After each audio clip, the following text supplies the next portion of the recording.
What's up, everybody? Welcome back to the Major Keyz podcast. My name is Zach Wilson, talking to keyboard players about life and music and everything in between. Today we have a special guest, my homie, Taylor Mackall.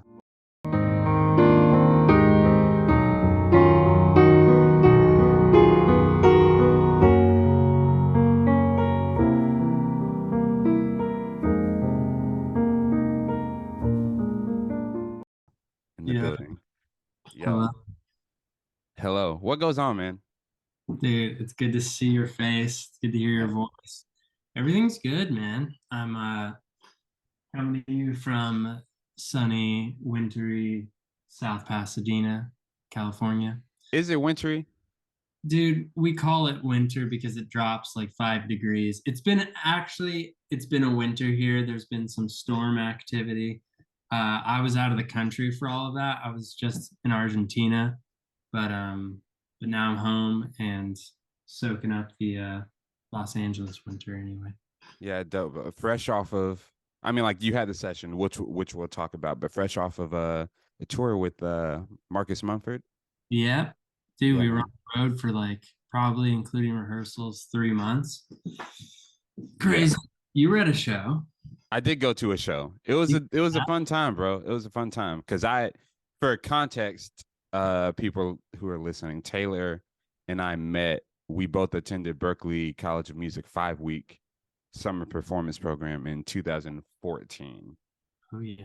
And but we've kept up with each other since then. But that was the last time that I saw you before like October. That's insane, dude. 2022. That's how friendship should go, man. It just Man, because we're not in touch, doesn't yeah, mean just because. we're. But yeah, I met a lot of dope people at 5-week who I still have kept in. I don't know if you ever met Joshua Sutherland, who was there at 5-week, but he's another keyboard player. But he was just in Atlanta recently because there was like a Berkeley City Music Summit sort of deal, like on Saturday, and he was there. But and then a few other people. I love that community, man. Yeah, I mean, people that I met at 5-week, they came out to a lot of the shows. So yeah, that's I still have a lot of friends from that program, man. Yeah, bro. So how did that? I'm gonna go out of order, but there's just two homies talking. But so yeah, bro, was that your first experience of like music school at that program? At Berkeley. At Berkeley, yeah. Or did you, or you know? I went to an artistic school out of the gate. So by the time I was like in fourth grade, we did have like a jazz band program at Crossroads, my school, kindergarten, 12th grade school. So that Crossroads was my foundation for like music programs, and I would go to Stanford Jazz Camp. I think I did Stanford Jazz Camp before I did Berkeley. Mm-hmm. Berkeley was the second like outside of school music program I did. Yeah. But yeah, so I had a lot going on between school and camps and playing with people outside of school. Mm-hmm. But Berkeley, I think, blew it open for me because I was meeting amazing musicians from like all over the world.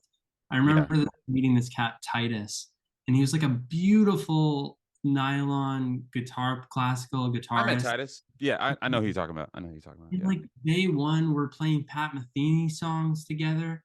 It's like, who are you, man? Like, it was just very validating that like serious musicians around the world, were out there and like could be my friend too and could play with me, and it was just very very validating.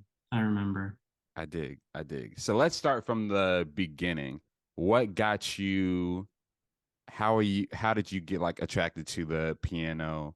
Like, how did you get started? Like, is your family like a musical family? Like, how did that come about?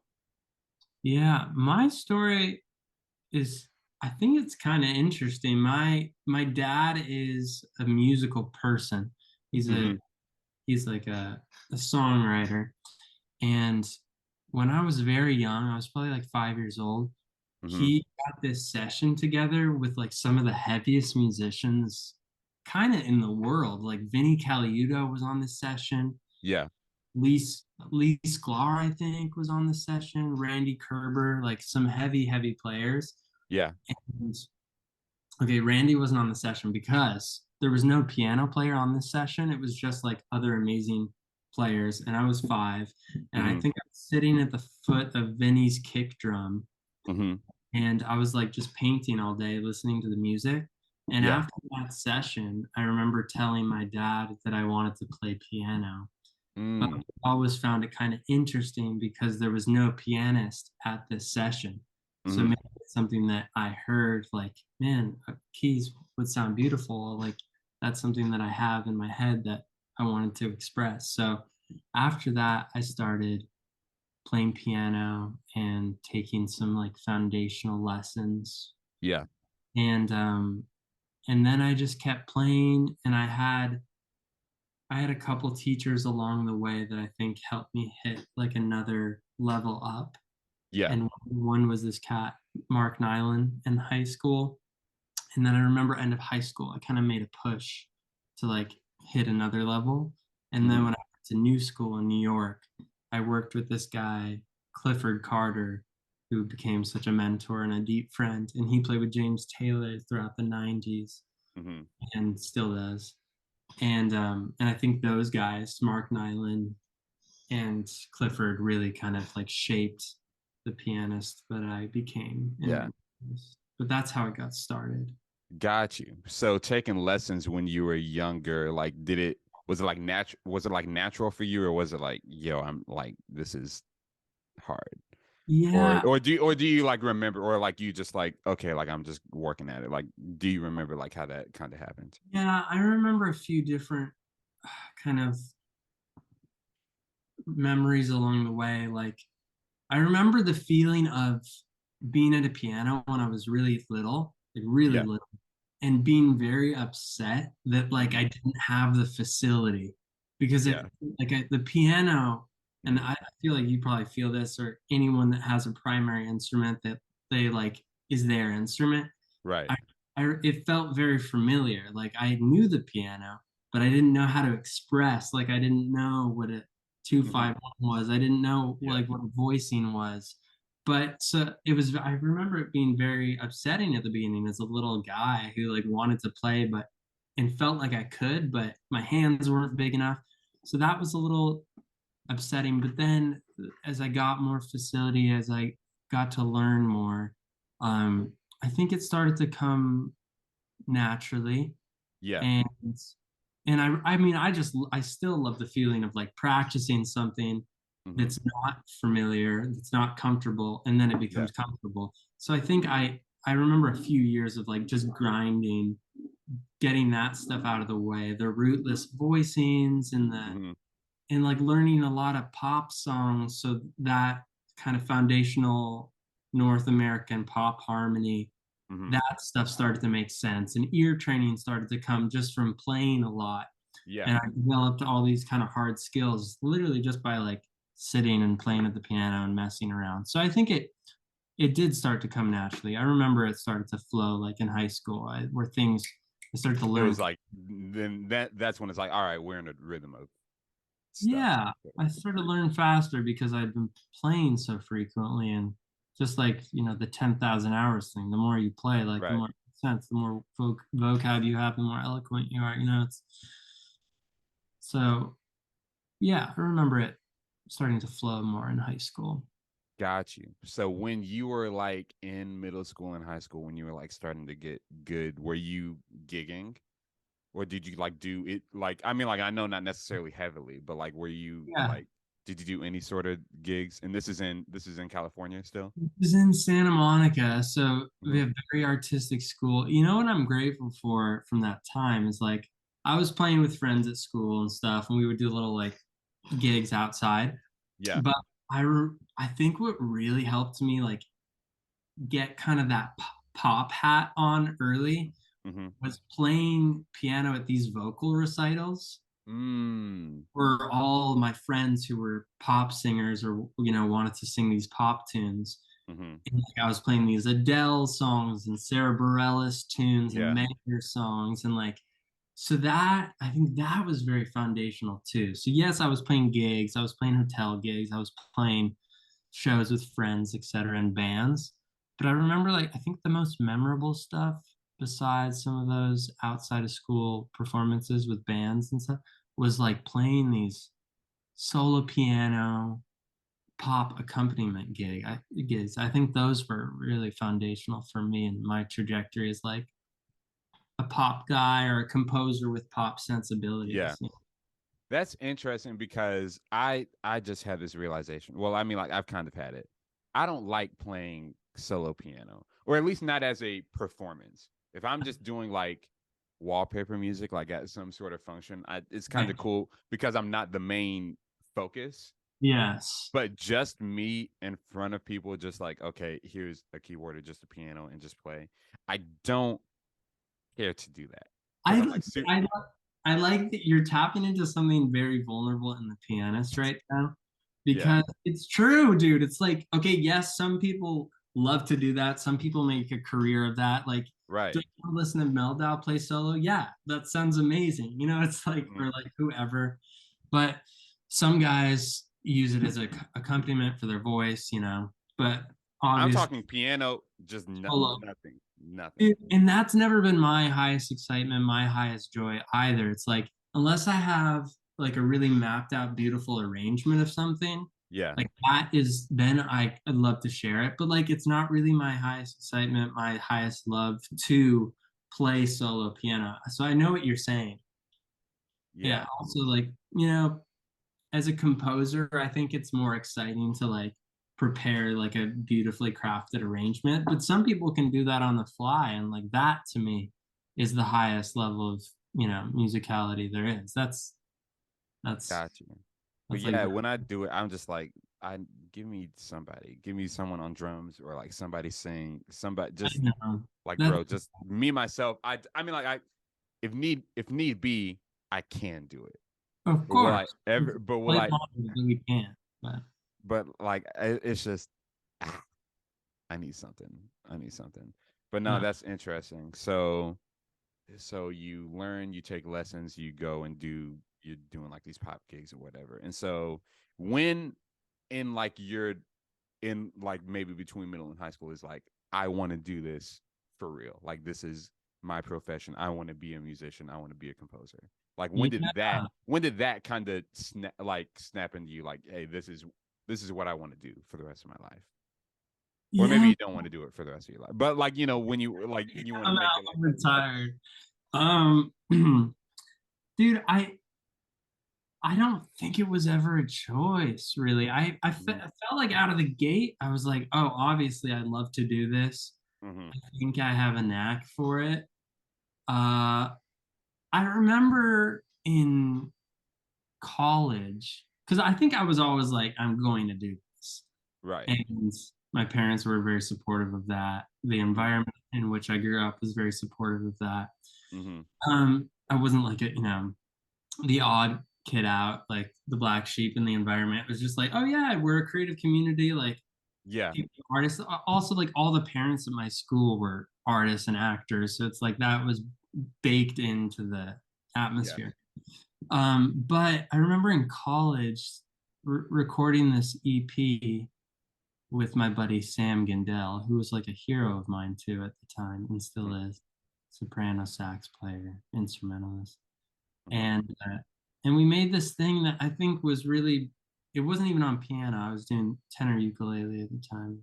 mm-hmm, And uh and I was like, man, this is a really interesting, cool piece of art. It's like just these 5 songs. But I remember like having some distance from it after that. And I mm-hmm, was looking at it like, dude, I think I have this unique artistic voice that I would like to explore more. mm-hmm. And I think that like as that's the role of the artist. It's like find your voice and pursue it. Like Chick Corea has that beautiful line that I read in an interview where he says, figure out what's beautiful to you and then pursue that. So I Yeah, remember after making that EP with Sam Saudage, where I was like, dude, I'm gonna pursue what's beautiful to me, and I think I have to do that now. So I remember leaning into it more after that point. But got you. I don't think I was like, I don't think there was one day where I said, I'm gonna be a musician. I was just like, no, I am, and I'm just Like gonna. it just flowed. It just flowed. And then I think I leaned into it harder as I got older, got more validation, or believed in myself more, got confidence, etc. Yeah, bro. For someone who maybe hasn't heard you play or hasn't heard your EPs or like your albums yet, how would Yeah. you describe yourself as a musician? Mm, I like that question. Okay. Well, as a player, I think I could like pull from some influences, people that have made me who I am. Hmm.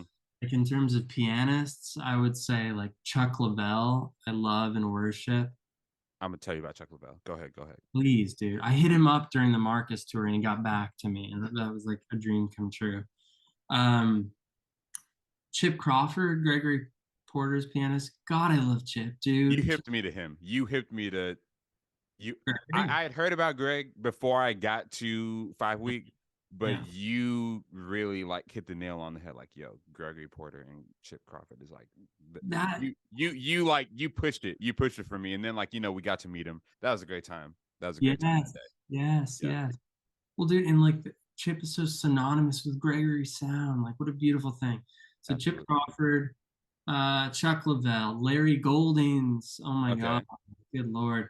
Keith, probably Keith Jarrett. Dude, Okay. Mellow in like a pop environment, like when he plays with Mayer and stuff, like that's so inspiring. Like I always have him in mind. So And I you think, would say, "Oh, my bad. Go ahead. Go ahead." and then one dude, one extra dude. I mean, Matheny is a whole other thing, probably. Yeah. And Yeah. then there's this guy, Randy Kerber, a family friend. He's played on like every film score of all time, like Hmm. Forrest Gump, Feather Theme, La La Land, Harry Potter. And Hmm. Randy, like, he always introduces melodies into pop tunes. He played on Tears in Heaven. And like, Okay. he's always thinking, like, what's another melody for this chorus? And like, those guys, and Bruce Hornsby. And I think those guys have influenced me as a musician. And then in terms of the music that I make, I've always been very drawn to and inspired by like world music. And I think Yeah. that ties into like me going down to Argentina and those guys. Hmm.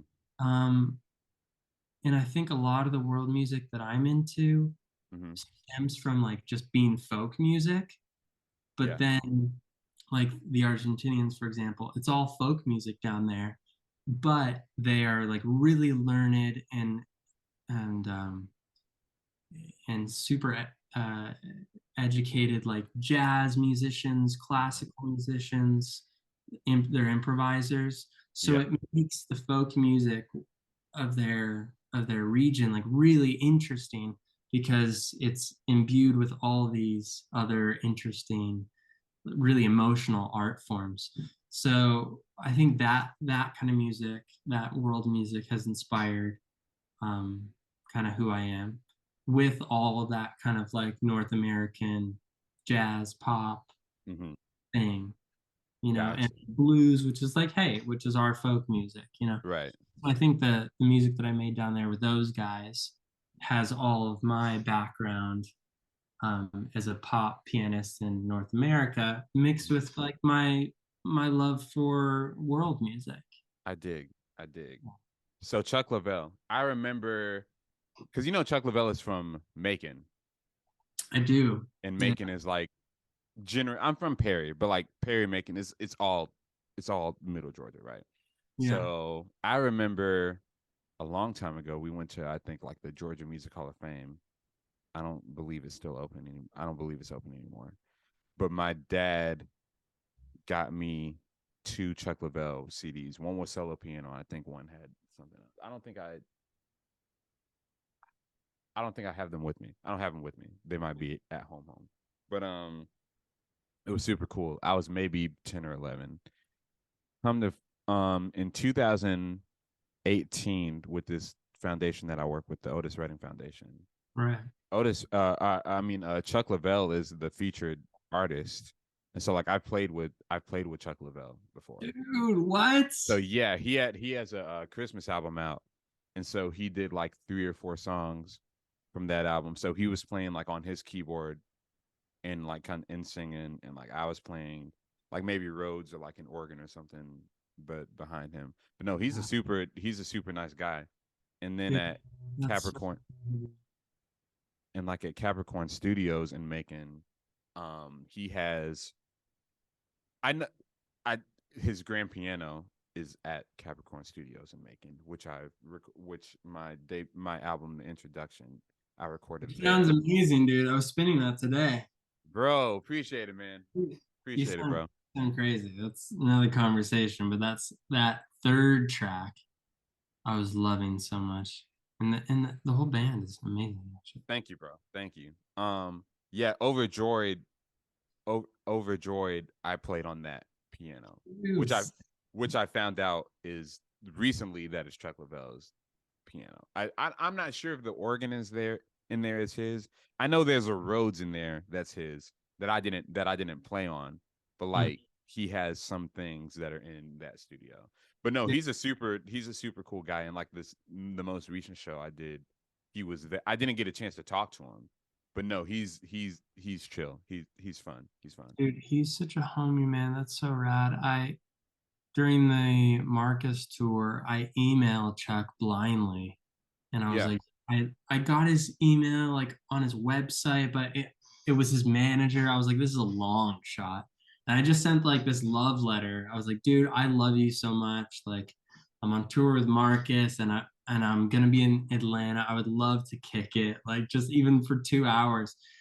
And he just immediately hit me back the next day, and he was like, dude, like I got a couple gigs, so I can't do it this time, but like let's stay in touch. And like he sent me this like long letter back, and so I would love to hang with him, dude, because he's such a goat, and his piano playing is so like, I don't know, it's just like of the people. Like he just has so much heart, and it's in his voicings, and his yeah, how visceral he is, how he can just dig in, like, yeah, and he like plays the record.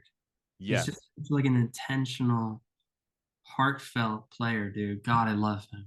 yeah. He's cool, bro. He's cool. He like I haven't hung out with him, but like I've conversed with him and like met him, and he's super nice, bro. Sick. Yeah. What's in your ears right now, man? What you been listening to? Jeez, man. That's a great question. I've been listening. Well, honestly, dude, my head's been so in the Argentina world.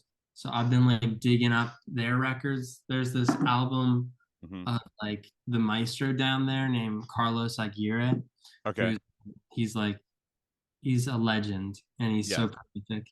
And he has this record called Calma, Okay. and it's a trio record with Fernando Silva, who played bass on my album, Hmm. and Luciano on drum set. And I've been spinning this song Palabras para Nombrarte, which Okay. like it feels like Carlos was like, oh, let's make a record like almost like if I was like mellowed out. And it's like just as And it's good. just that. It's Yeah. just, dude, how do you do that? You were just doing like a guitar quintet yesterday, and now it's like I want to make a trio record. So his intentionality and melodies and composition is so free and expressive, and I've been listening to that a lot. Hmm. Um, Dude, that's a good question, man. I feel like I have to pull up my Spotify to be like, The last the person on the last episode had to do that too.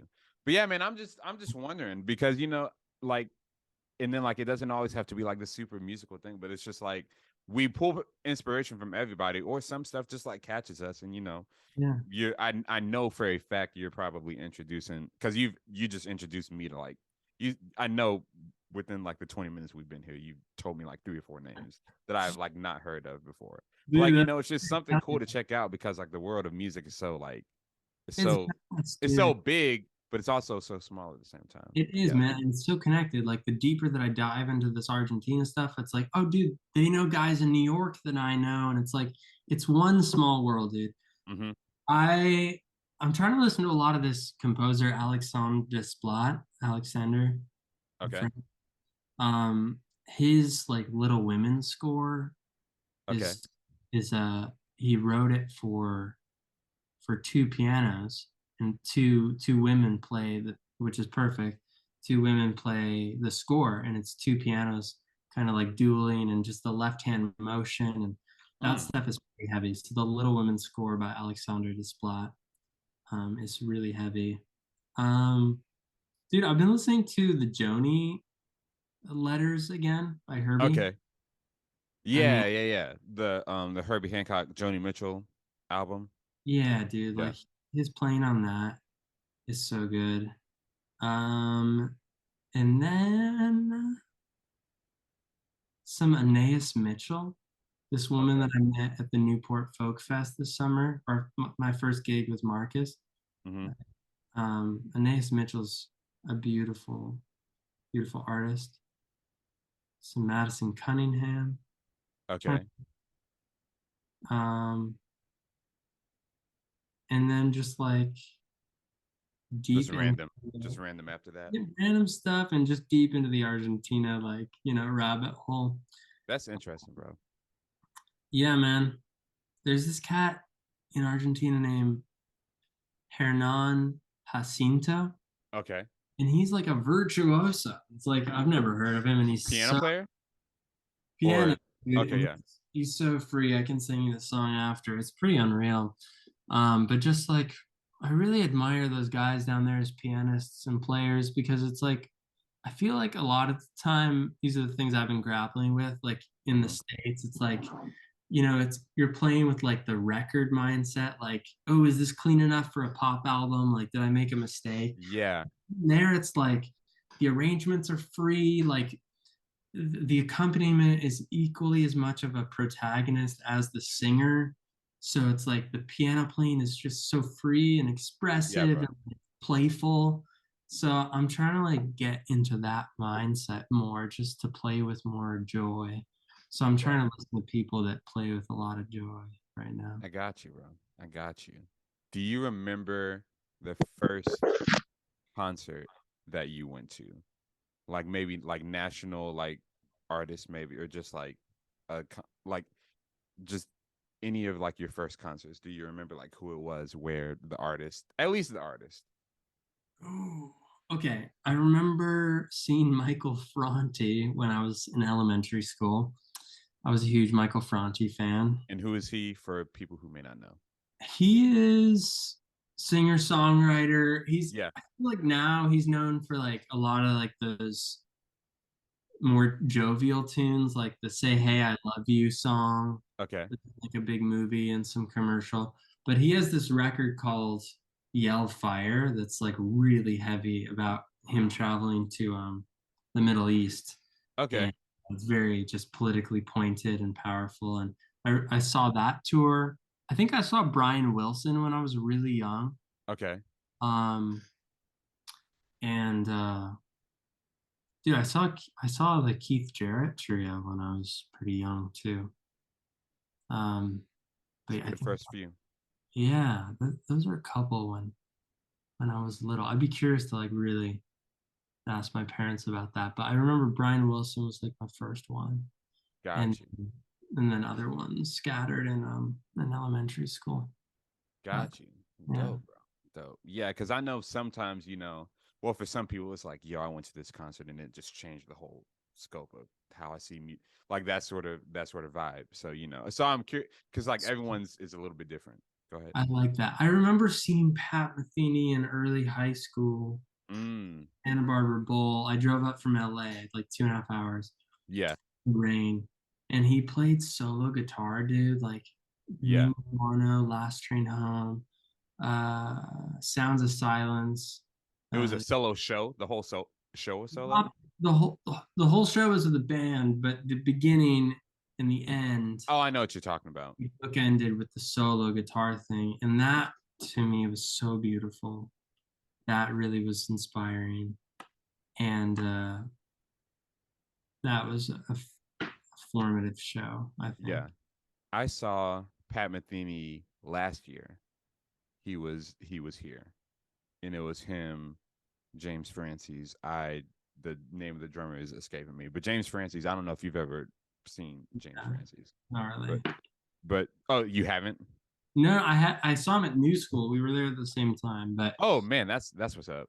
But but man, so that whole and then like he was playing keep like he didn't have a bass player, so that whole thing was super.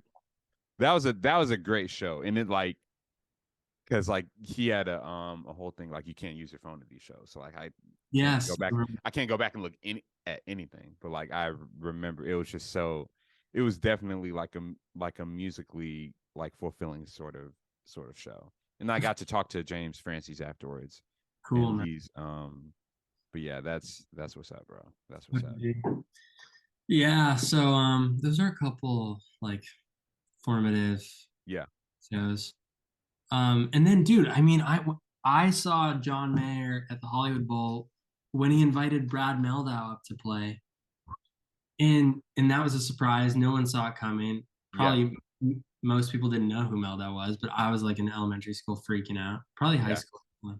Okay, And dude, like him, Mehldau in a pop context, it's just like just so tasteful, but also like pushing the envelope of what yeah, pop piano is, yeah, and his just sense of time and his like counterpoint and multiple like voices hmm and his freedom and like his American like blues dissonant thing. It was so inspiring to like what you can imbue into accessible pop yeah. on a with piano, dude. Like I get that. it So was so beautiful. It was so beautiful. I saw John Mayer last year on a whim. It was the week of the show because I saw that he was coming and like Yeba opened up, and Yeah, so but he had like the super group of like musicians, you know, of because he had course. Greg Fillinganes and Pino Palladino.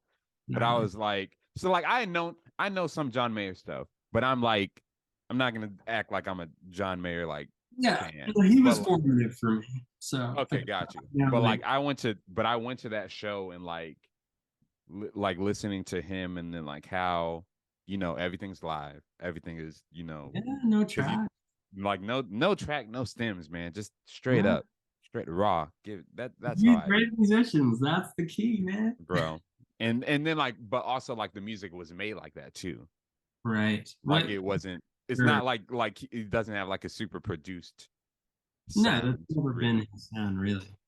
Yeah, Yeah. bro. But no, I enjoyed seeing John Mayer in that context. Apparently John Mayer spent a lot of time in Atlanta. Like Right. there's a Where he lot of got his start. you said That what was, now? that's where he got his start. He didn't do the Nashville thing. He did the Atlanta thing, from what Yeah. I didn't know that. But yeah, bro. I What is the worst gig you have had? Or the worst thing or what's the worst thing that like happened to you on a gig? Oh, jeez. No, dude, I totally remember the worst gig. And the crazy part is, it was not that long ago. Oh no. Dude, Oh no. it was a recent history, dude. It was for a birthday party, Mm-hmm. and it was the girl's birthday party, and she was really stoked on Beyonce's live band. So she sent us these arrangements, like not no charts, but just the videos. 9 minute, you know those Beyonce live arrangements are like Yeah, yeah, nine yeah. and a half minutes, medleys, multiple Like songs from the Super Bowl or like Coachella or something like that? from one of those big tours, the same like year as those shows. This is And getting interesting. I all right, go ahead. and, and she expected everybody in the band to memorize all of those parts without charts. And she expected everybody to memorize the entire version of that medley and then like 10 more of those. Okay, so real quick. So is she on the gig or she's just like the client? She's the client and she's on the gig. She's singing. It's her birthday. Okay. So So she's and doing a show at her birthday party. yes, and she's like, so, and I already have like dancers and choreographers. So I won't. and she's like, but it doesn't sound like the original. Like, why doesn't it sound right? And we're all like, because we have no charts, and you never told us that we had to memorize this entire thing, which also is impossible. And like, So because she told you this like last minute, I'm sure, or like last minute to you, like in the rehearsal, she told us, and we were supposed to have one rehearsal, and I was like, I just had so. to, I had to call Flag on Play, and I was like, hey, what you're asking, you're kind of out of your mind, and two, you have no idea like what it takes to actually like play this thing. So, and there were like string parts and like And it, so she sent. So I'm just trying to grab more context. So like, I'm gonna assume that like a few weeks before the show, she sends you like the album version of these songs, maybe. she sent us only the live versions because Okay. that's what she wanted to do. But I'm saying like, how long before, like when she sent you the songs between like when rehearsal was? We probably had a few days. Okay, yeah. She And was just like, we're going to do these songs. And then we were all like, well, these are insane arrangements. So she'll probably provide charts, or we'll talk about it in rehearsal. But like come noon on a Thursday in Studio City or Van Nuys or whatever, she was like, okay, now let's play that arrangement, like top to bottom, all 9.5 minutes. Like key man, changes and like it was insane, dude. So the expectations were really uh ridiculous. mm-hmm. And that was, and it was insane. And I remember like my just anxiety rising, and I was like, Mm-hmm. this is, so I had to call Flag on Play and say, hey, this is insane. Like, we have to manage your expectations, and we have to do 2 songs, and we have to cut the arrangements down. It ended up being fine, but it was the craziest circumstances that I've ever been in for a gig. You know, Man, there was no winning in that environment. yeah, it's just like, hey, we stop. But I, I think she I, had a good birthday party, and you know, we managed her expectations, and people came out, and she turned 21, so everything worked hey, out. that's I've definitely been in those. Like, oh yeah, can we actually add 6 more songs to this? And I'm like, yo, Yes. like what? I'm like, yeah. I was like, for one thing, never heard of these songs. I don't. These aren't like, oh, 6 songs that like most musicians know, sort of No, thing. it's not. Like, Yeah. or it's like, yeah, or can you do it? But can you, or like yeah, can you do this medley in the, like, can you, like, no, those songs don't segue. It's nowhere near the same BPM, nowhere near the same Yeah. key. It's nowhere near the same Yeah. stylistically. I'm like, hey, no, like, And if no. somebody's like aware that they don't know, but they go in with an open mind and they can work with you, that's one thing. I appreciate that. You know, it's like working with a director or whatever as a composer.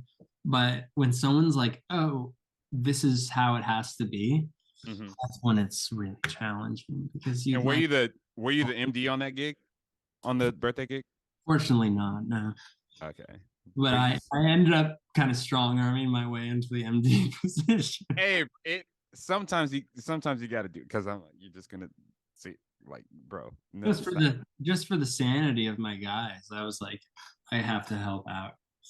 Anyway, Hey man, that's funny, bro. it was a That's relevant birthday party too. well, hey man, ah It was wild. It was an experience. yeah, bro. That's funny. And No then regrets, because like after that, I really had to take a look at the kind of gigs that I said yes to. mhm. And then I said no to a lot of stuff. And then like after that, the Marcus gig showed up, and that was my first tour, really. This is a great segue. So yeah, I was gonna say, so tell me about how the Marcus Mumford thing started. How'd you get on it? What was it like playing that sort of show, like Mm-hmm. being on the road? So like, tell me your the tour experience. Yeah, man. Well, I'd done some little tours, like week longs with my friends and stuff Mhm. for the years. But then, and I got asked to do a couple tours, but like the circumstances weren't right, or I wasn't. They didn't have the payment for you, bro. Like the bag wasn't big enough. Bro, you can say it straight up. Say it straight up. Yeah, man. They Well, weren't paying they weren't paying T Mac what T Mac needed. I love I love you. Thank you for saying that. It's true. It's true because Yeah. touring's a lot of work, dude. And I didn't even know that. And I knew that. It's like, it's so grueling physically, Yeah. emotionally, mentally. Um, and to do that for 3 months, like the circumstances and the tangibles and the intangibles all have to be really right. And so I had done some sessions with one of my favorite guitarists ever, my Yeah. buddy Mason Stoops. And he's just a beautiful person and a beautiful musician. And we had done sessions together in LA at the Village and at places in LA, other studios. We did this Cody Simpson record together, that Australian singer. Yeah, I know. Yeah, yeah. And Talking about. and yeah, yeah. And Mason and I just kind of found this musical brotherhood and bond, and we never got to fully explore it because we were in the confines of a pop setting Mm-hmm. and with some limitations. But even within the limitations, we found this beautiful kind of like brotherly musical bond. Mm-hmm. So after a couple of those sessions over the years, I got a text from him out of the blue, and he was like, "Hey man, are you free July, 10th through the 15th? And are you free September to November?" And it's like, And I was oh, like, and this we're like a couple months out. And I was like, dude, this is a really interesting text coming from Mason Stoops. mm-hmm. And I was free. And I was like, yeah, what's going on? He goes, well, I'm playing with Marcus Mumford, the dude from Mumford and Sons. He's going solo. He just made a record produced by Blake Mills. It's really sick and really musical Mm-hmm. and totally different. It's like said keeping a wide distance from the Mumford and Sons thing. And he needs a pianist, and we're starting with the Newport Folk Fest in July, and then there's a 3-month tour all over North America and the UK and Ireland. And he said he wanted a female pianist, and I told him my friend Taylor would be great. So Ah, Mason was like looking out for me, and dude, there was no audition. we yeah, bro. just Just we straight just up. we just FaceTime, the three of us, me, Mason, and Marcus. We talked for like 30 minutes. He sent me the record. It was Yeah. very respectful. Mm-hmm. And we started. It was The story's insane, dude. Like a week later, I take an Uber to I'm in New York all Yeah. summer. Take an Uber to Brooklyn to meet up with Marcus and his manager, and we drive 3 hours through the rain to Taylor Swift's house where we rehearsed for a week. We rehearsed at her holiday house. Like she has security At guards. Taylor Swift's holiday house. In the guards, you roll up to the holiday house in Westerly, Rhode Island, and the guards go, "Welcome to the holiday house." And everyone has their own bedroom. We rehearsed in like her basement overlooking the water. And we rehearsed there for a week before Newport Folk Fest, dude. It was insane. That was Bro, shot out of the cannon. And then we toured for 3 months. man.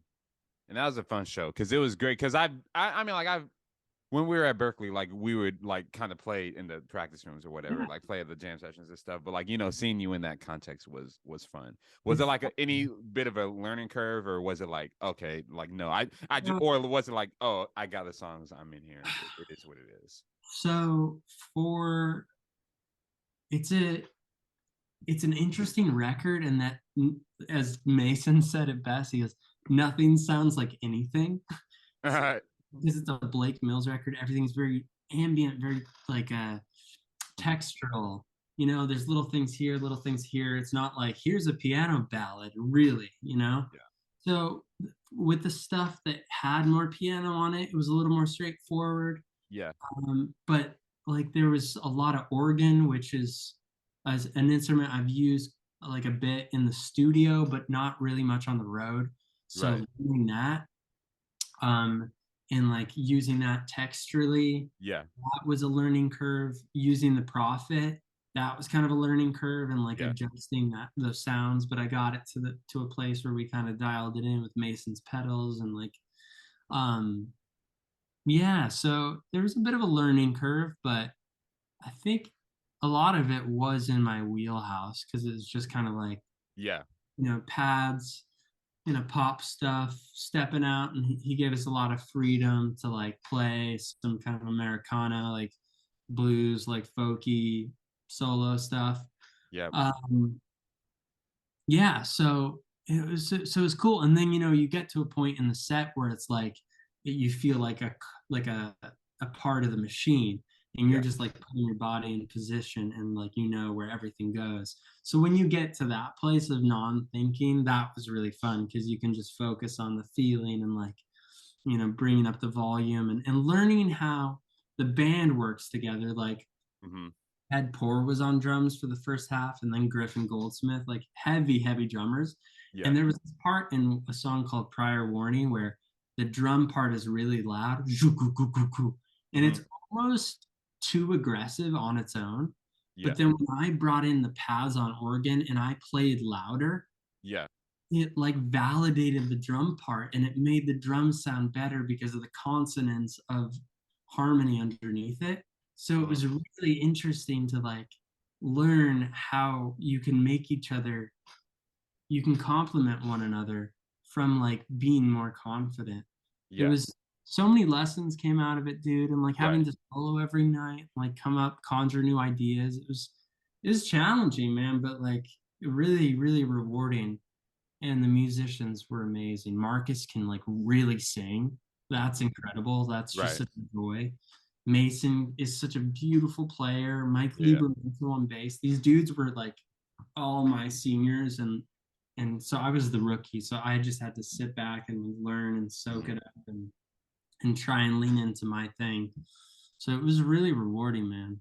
It was a fun show. It was a fun show to go to because that wouldn't be something that I would seek out usually. Right. But I was like, because you were on, I was like, yo, like let me try to, let me try to Yeah, go. man. But it was a fun time, man. It was a fun time. Oh man, some of those theaters were beautiful. Like, Atlanta was kind of the standing rooms were a little weird, but when we had those sitting theaters, Kansas City, Paps Theater, Milwaukee, Yeah, Beacon in New York, yeah. these places, man, were And really the special. venue y'all played at in Atlanta was fairly new. Like that just came like that the Eastern has only been around since maybe the end of maybe 2021. Yeah, It was a fairly new venue. yeah, but the It neighborhood was. here, Cabbage Town, it was like such a good vibe. Yeah, bro. Cool, man. So That's how it, because so Mason recommended me for that gig. That's how it gotcha. came about. We have a couple like festivals lined up, no rehearsals, so that'll be interesting. Um, Yeah, and but yeah, man, that's kind of how it came about, and a couple of things have come from that, so I'm very grateful for that yeah, man. experience with it. Yeah, just real instruments, real piano, real Mm-hmm. hammering, but real hammering. Yeah, man. um That's yeah, how you do it.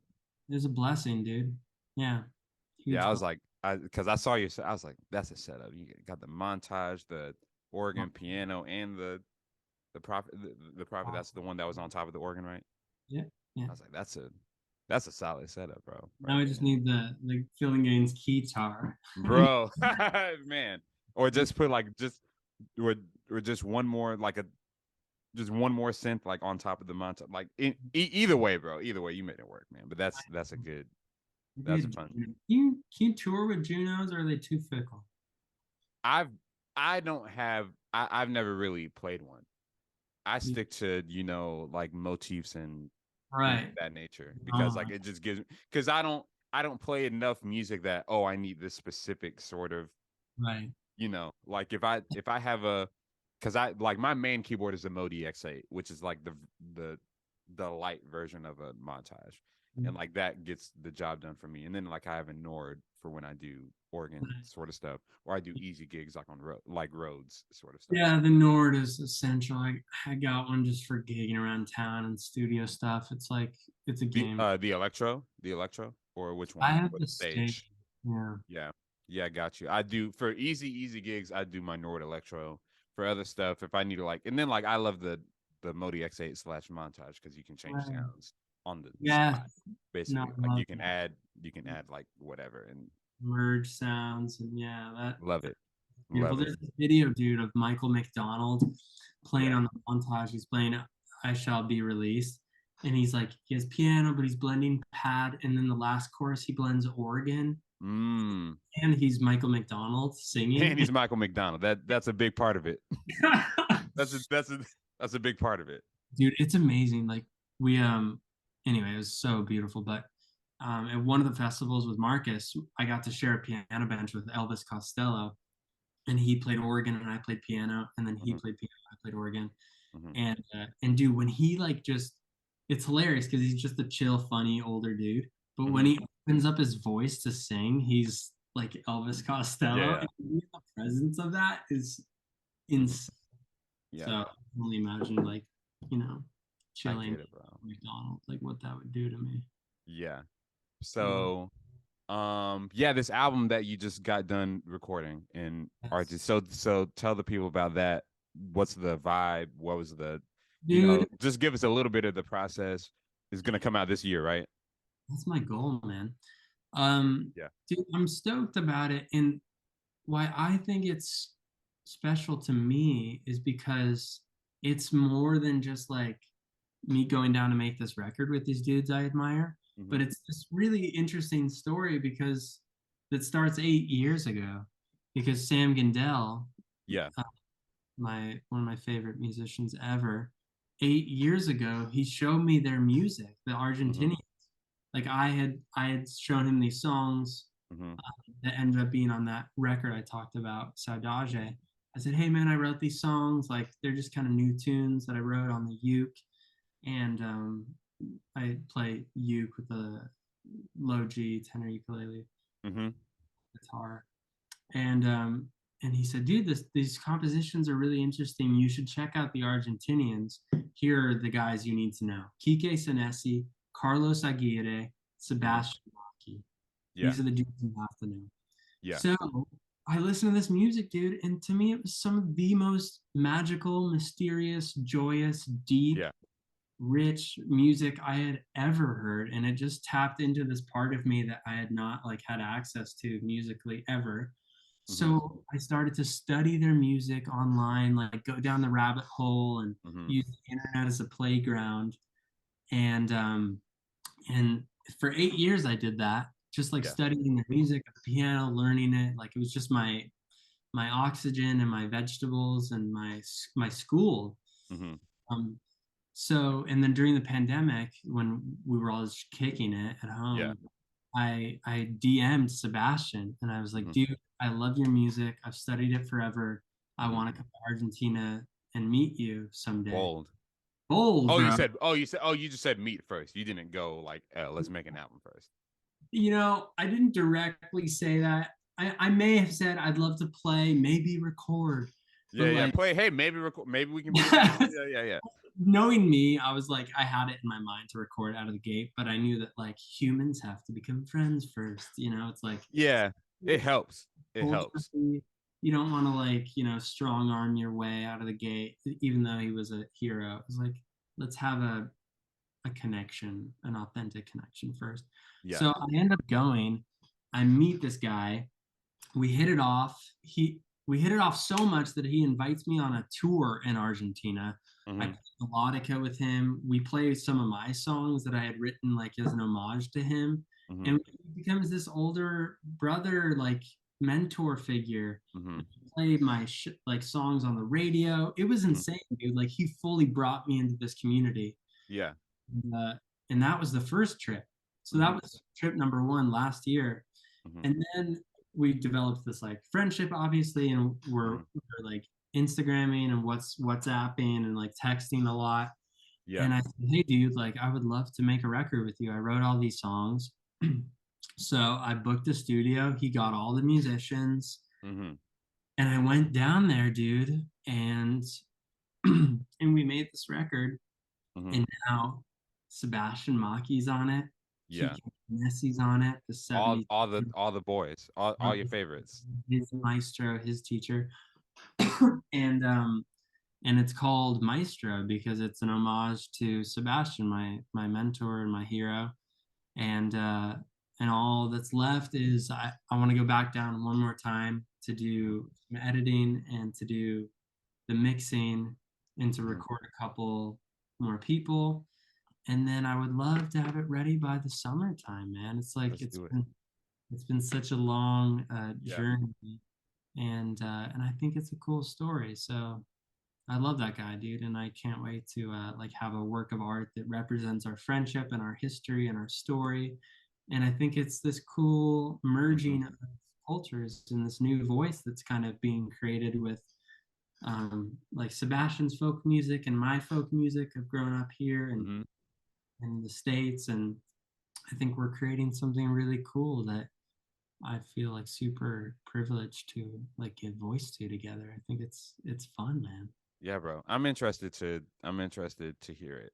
Yeah, All right. So give me okay, so say like you're having a private party, right? Or maybe this is a show. I'm Give hosting. me yeah, you're hosting or you just had it. Whatever. The setting really doesn't matter, but like you'll get it. Give me Okay. your super group of musicians, right? So we've got a keys, bass, guitar, drums. You can add horns and auxiliary instruments if you want to, but I need at least keys, bass, guitar, drums, and a vocalist. Great. Like a Wow. super like a super group. Like these can come from wherever. Okay. These people are living. Yeah, let's keep them living. Okay. Let's keep yeah, let's keep them living. All right. So Roy Hargrove is out.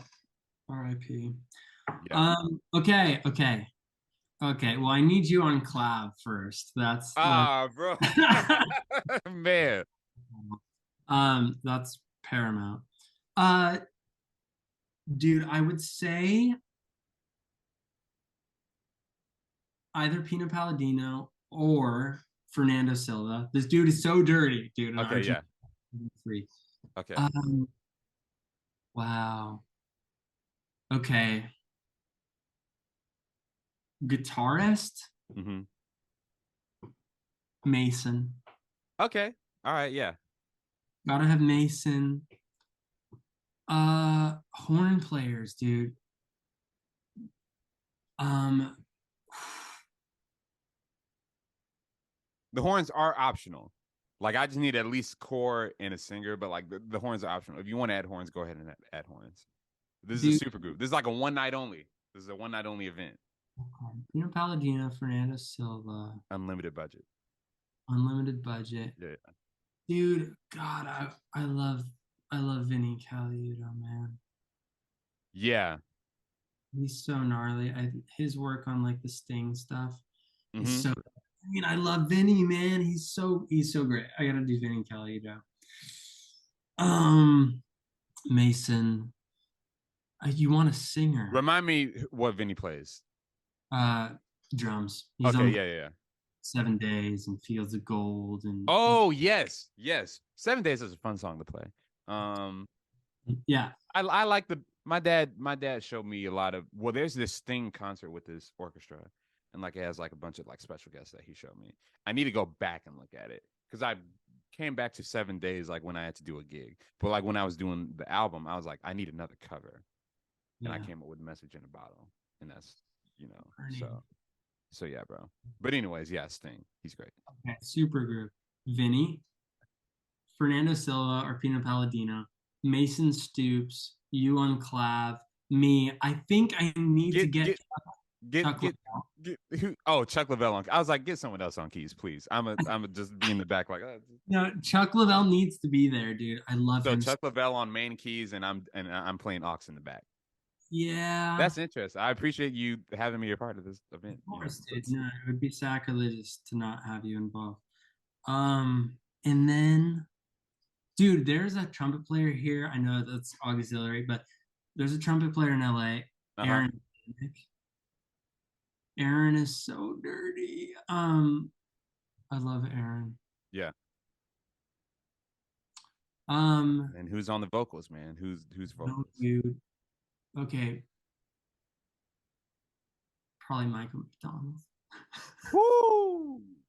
I was gonna say Eva Cassidy, but she's not around anymore. So I was gonna say Michael McDonald. That's a group, bro. That's a Or group. okay, Michael McDonald and Lauren Hill.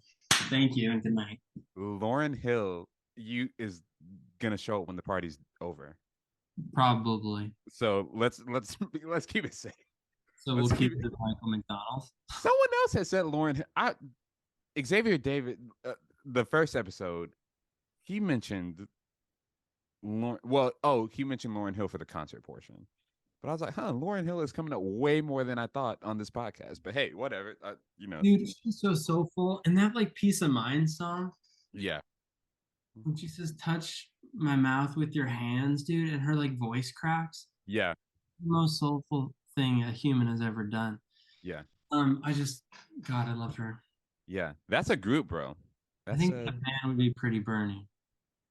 You said what now?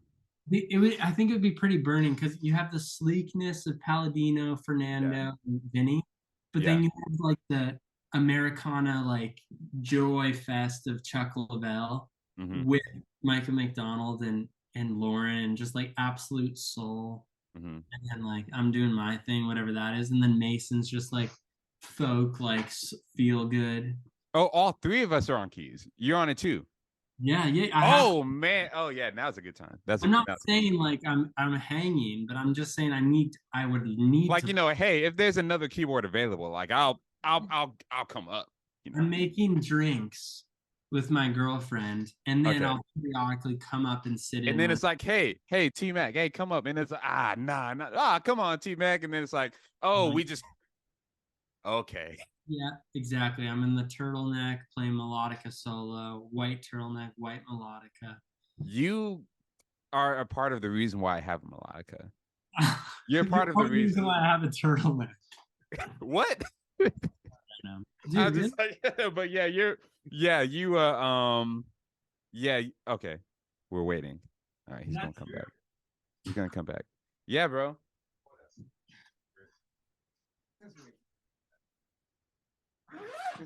Since we're here, but yeah, you're part of the because like you did the These Walls cover. How do you remember that, bro? Because that was one of the first. That might have been like one of the first videos that nice. Yeah, I haven't played this thing in so long. I got this from my piano teacher hates this, but hold up, you went out. Say that again. I said my neighbors aren't happy about it either. I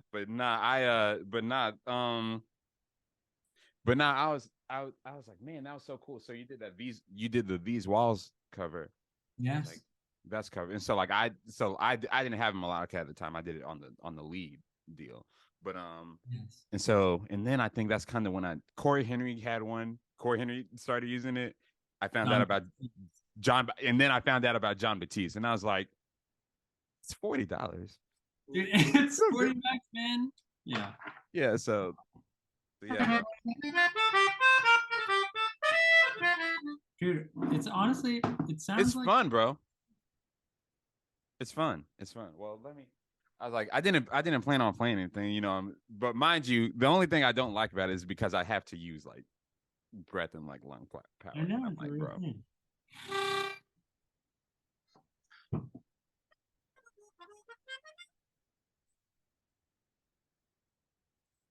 I can't even hear it, bro. Oh, you can't? You can't hear it? No. You can't hear it? Bro, I promise you I'm playing. It's like a silent melodica. I swear to God. You said what now? It's a silent melodica. I can't hear. Bro, I promise you I'm playing. But you know what? It might be better that way. I'm gonna put it away. But it's all good.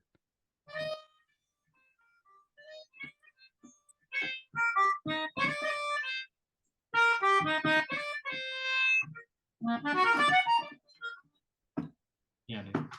But yeah, bro. That's a fun show. Yeah, I'll let you know. I'll send you the RSVP. Yeah, send me the deets. You have to send me the deets. All right, bro. Wrapping up. What's one thing you want to leave with the people? And this isn't like promo, but just like an overarching, like, maybe a inspirational message, maybe just a thing, maybe something you want to get off your chest. Just what do you want to confessional. Dude, there is, I'd like to share a couple quotes. Mm-hmm. One is from my friend Sam. And he said, every time you say no to a gig, you're saying yes to yourself. And I feel like that's really paid off for me. I mean, Mm-hmm. obviously, you know when it's right to say yes to stuff, but Mm-hmm. there's a power in like saying no to what's not you. Mm-hmm. And until like that opportunity does arise that is in alignment with where you're going and who you are. And then there's a Bill Evans line that's pretty great where he said, if you practice in a closet for years and years, someone will come into the closet and get you and bring you out. Wow, Someone will find you, essentially. man, that's good, bro. That's good. I never heard. I like that. I like that. I like The that. Universal Mind, Bill Evans, where his brother interviews him, I think. Got you. Love those. I love those lines because it's like, well, dude, is anyone gonna find out about me if I'm just at home practicing? Mm-hmm. But the causes are bigger than, and the forces at play are bigger than that. It's like Yeah. you're putting that much devotion into your craft, into your instrument, into what you do. People will find you, and that you just have to know that. I believe that. Yeah, bro. I love that, man. I love that. Tell the people where they can find you. Yeah. Socials and such. Yeah, I'm an Instagram guy. Mm-hmm. I'm not on Facebook anymore, so I'm sure there's pictures of me that my mom posts on there, but there. And then like Apple Music and Spotify. What's your Instagram for the people? It's just Taylor Mackall. Everything is consistent. It's uniform. Taylor Mackall, Mackall. I appreciate that you pronounce it right. On the Marcus tour, all the British guys would say Mackall. Mackall. Yeah. Reading it, I would probably say Mackall, but like I know you, so like I know it's not Mackall. So I'm not gonna, but I just call you T Mac. So that's what I prefer anyway. Yeah. I handle these days. Anyway, Spotify, Apple Music, that stuff that I was talking about with Sam Mm-hmm. that I made, and then also on the Calm app, I have some music on there. If you're trying to have some sweet dreams and meditate or whatever, there's some tenor ukulele music that I did on there, and a little lap steel duet with this guy Greg Leitz, who I love, and yeah, and then Awesome. And then y'all grab his album Reveries. I was gonna plug Reveries. I was gonna plug the latest thing. I'm calm. Thank you. I was gonna plug. I was like I had the last thing ready to go, but I was like, I'll read this. Yeah. That's if you're into some meditative calming stuff, that's the one. Yes, sir. Ladies and gentlemen, this has been the Major Keyz podcast with Taylor Mackall. Keep pressing on. We will see you next time. Much love, dude.